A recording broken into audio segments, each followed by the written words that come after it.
मैं उस शरीर में नहीं रह सकती जो शिव का अपमान सहे। और उन्होंने यज्ञ की अग्नि में कूदकर अपने प्राण त्याग दिए। जब शिव को पता चला, उनका दुख असीम था। उन्होंने सती के शव को कंधे पर उठाया और तांडव नृत्य शुरू कर दिया। विनाश का नृत्य, क्रोध का नृत्य, दुख का नृत्य। पूरा ब्रह्मांड कांपने लगा, पृथ्वी टूटने लगी, आकाश फटने लगा। तब भगवान विष्णु ने अपना सुदर्शन चक्र चलाया और सती के शरीर को 51 भागों में काट दिया। जहां जहां सती के अंग गिरे वहां शक्तिपीठ बन गए। कामाख्या, कालीघाट, वैष्णो देवी, सब शक्तिपीठ। शिव शांत हो गए, लेकिन टूट गए। वे कैलाश पर चले गए, ध्यान में बैठ गए, संसार से विरक्त हो गए। हजारों साल बीत गए, लेकिन शिव ध्यान में ही रहे, आंखें बंद, दुनिया से कटे हुए। लेकिन सती ने फिर से जन्म लिया। इस बार नाम था पार्वती। पार्वती हिमालय राजा हिमवान और रानी मैनावती की पुत्री थी। पार्वती का मतलब ही होता है पर्वत की पुत्री। छोटी उम्र से ही पार्वती को शिव के बारे में सुनने में दिलचस्पी थी। जब भी कोई योगी, साधु, ऋषि आते, वे पूछती, शिव कैसे हैं? धीरे धीरे उन्हें याद आने लगा पिछले जन्म की, सती वाला जन्म। उन्हें एहसास हुआ, मैं शिव की हूँ। पार्वती ने ठान लिया, इस जन्म में भी मैं शिव को ही अपना पति बनाऊंगी। जब पार्वती ने अपनी इच्छा परिवार को बताई, सब हैरान रह गए। उनकी मां मैनावती बोली, बेटी, शिव तो संसार से विरक्त हैं। वे कैलाश पर ध्यान में बैठे हैं। उन्हें विवाह, परिवार, इन सब में कोई रुचि नहीं। पार्वती की सखियां हंसी, तुम एक राजकुमारी हो, सुंदर, शिक्षित, कोमल। और शिव, वे तो जटाधारी योगी हैं, भस्म लगाते हैं, एकांत साधना में रहते हैं। गले में सर्प, माथे पर चंद्रमा।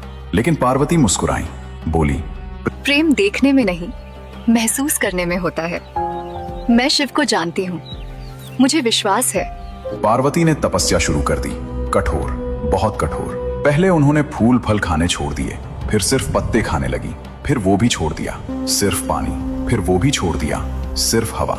इसीलिए उन्हें अपर्णा भी कहते हैं, जिसने पत्ते भी नहीं खाए। घने जंगलों में, धूप में, बरसात में, ठंड में पार्वती तपस्या करती रही। कभी एक पैर पर खड़ी होकर, कभी पानी में खड़ी होकर, कभी धूप में आग जलाकर बीच में बैठकर। महीने बीते, साल बीते, लेकिन शिव की आंखें नहीं खुली। पार्वती नहीं हारी। वे जानती थीं, ये हठ नहीं, भक्ति है। यह जिद नहीं, प्रेम है।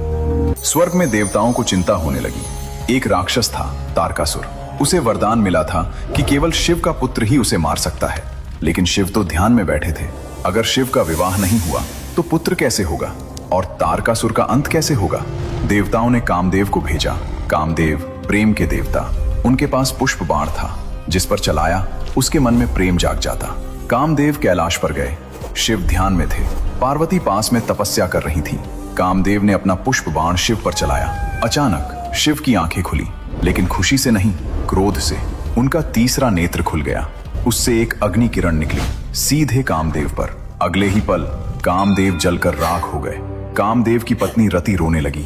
देवता घबरा गए, लेकिन शिव को एहसास हो गया ये कामदेव का दोष नहीं था, ये देवताओं की योजना थी। शिव ने फिर से अपनी आंखें बंद कर ली, लेकिन इस बार कुछ बदल गया था। शिव ने पार्वती को देख लिया था।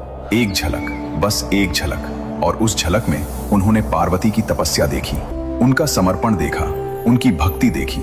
शिव समझ गए, ये कोई साधारण स्त्री नहीं है, ये शक्ति है, ये प्रकृति है, ये सती है, फिर से लौट आई है। शिव ने अलग अलग रूप धारण करके पार्वती की परीक्षा ली। एक बार बूढ़े ब्राह्मण बनकर आए। पूछा, तुम शिव से क्यों विवाह करना चाहती हो? पार्वती ने कहा, क्योंकि मैं उन्हें प्रेम करती हूँ। लेकिन वे तो भिखारी हैं, भस्म लगाते हैं। पार्वती मुस्कुराई, प्रेम देखने में नहीं, हृदय में होता है। शिव संतुष्ट हो गए। आखिरकार शिव ने स्वीकार किया। उन्होंने कहा, पार्वती, तुम्हारी तपस्या, तुम्हारा प्रेम, तुम्हारी भक्ति, सबने मुझे जीत लिया। और कई मान्यताओं के अनुसार महाशिवरात्रि की ही रात शिव पार्वती का दिव्य विवाह हुआ। कैलाश पर्वत सज गया। देवताओं ने आकर आशीर्वाद दिया। ब्रह्मा ने विवाह संपन्न कराया। विष्णु ने कन्यादान किया। गंधर्वों ने गीत गाए।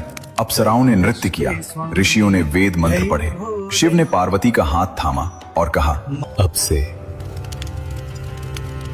तुम मेरा आधा हिस्सा हो। इसीलिए शिव को अर्धनारीश्वर कहते हैं। आधा पुरुष, आधा स्त्री पार्वती, आधा तपस्या, आधा प्रेम, आधा विनाश, आधा सृजन। बिना शक्ति के शिव अधूरे, बिना शिव के शक्ति अधूरी। अब सुनिए महाशिवरात्रि से जुड़ी एक बहुत ही सुंदर और प्रेरक कहानी। कहानी एक ऐसे आदमी की जिसने खुद नहीं सोचा था कि एक रात उसकी पूरी किस्मत बदल जाएगी। एक घना जंगल था। जंगल के किनारे एक छोटा सा गांव। उस गांव में रहता था एक शिकारी। नाम था लुब्धक। लुब्धक शब्द का मतलब ही होता है लालची, और ये नाम बिल्कुल सही था। लुब्धक ईमानदार नहीं था। वो जंगल में जानवरों का शिकार करता, कभी जरूरत से ज्यादा मारता, कभी छोटे जानवरों को भी नहीं छोड़ता, पैसे के लिए कुछ भी कर देता।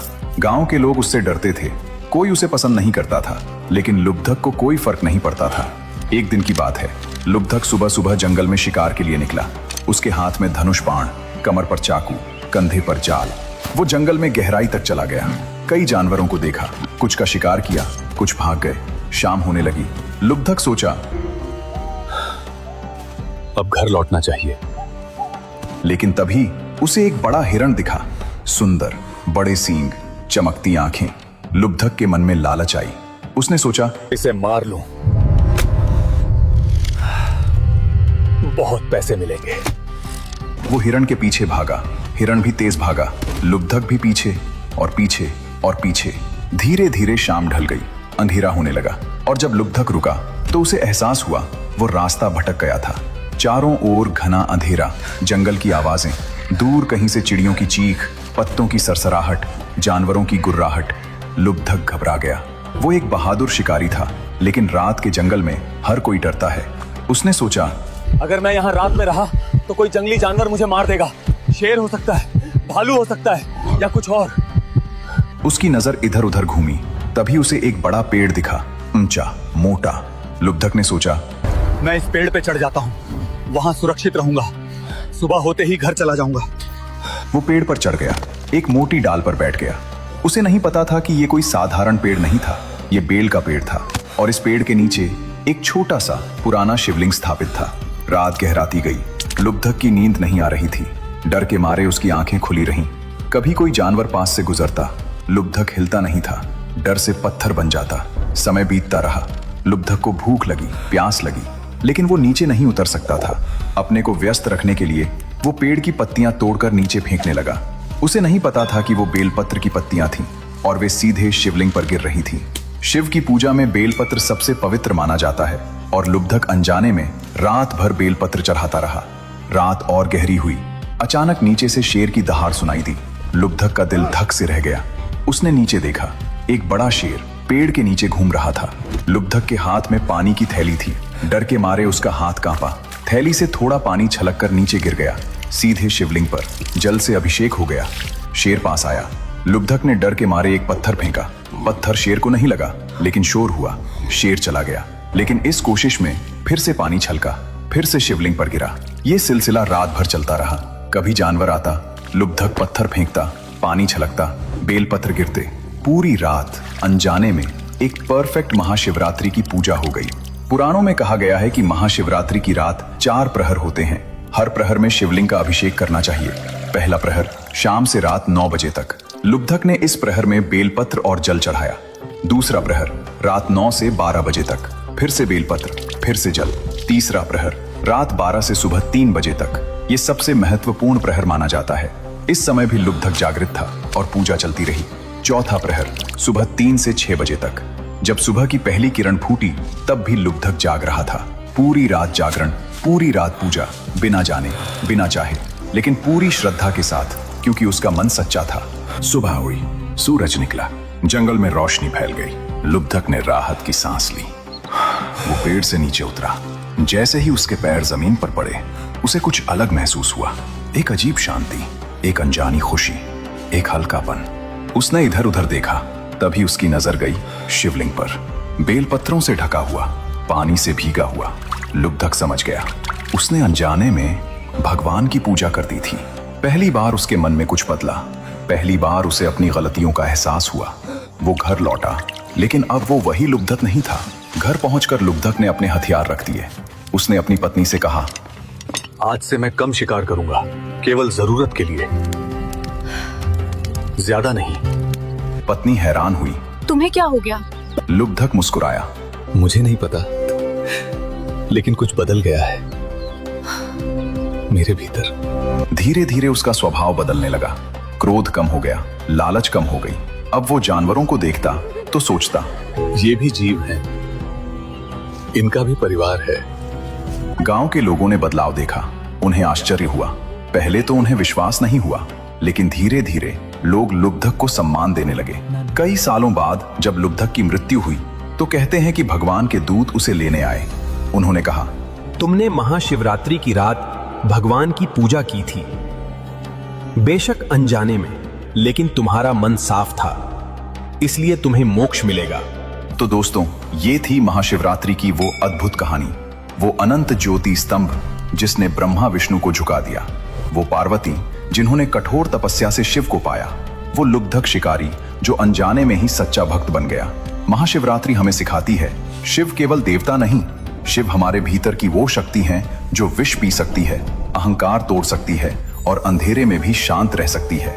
अगर इस कहानी ने आपके मन को छुआ हो तो लाइक जरूर करें, कमेंट में लिखें हर हर महादेव और बताएं कि आप इस महाशिवरात्रि को कैसे खास बनाएंगे। चैनल को सब्सक्राइब करें और बेल आइकन दबाएं, क्योंकि हम जल्द ही लाएंगे शिव तांडव का रहस्य, नीलकंठ बनने की कहानी और अर्धनारीश्वर का गहरा दर्शन। अगले वीडियो में मिलेंगे एक और रहस्यमय यात्रा के साथ। तब तक के लिए अपने भीतर के शिव को जगाए रखिए। हर हर महादेव, जय भोलेनाथ, शुभ महाशिवरात्रि।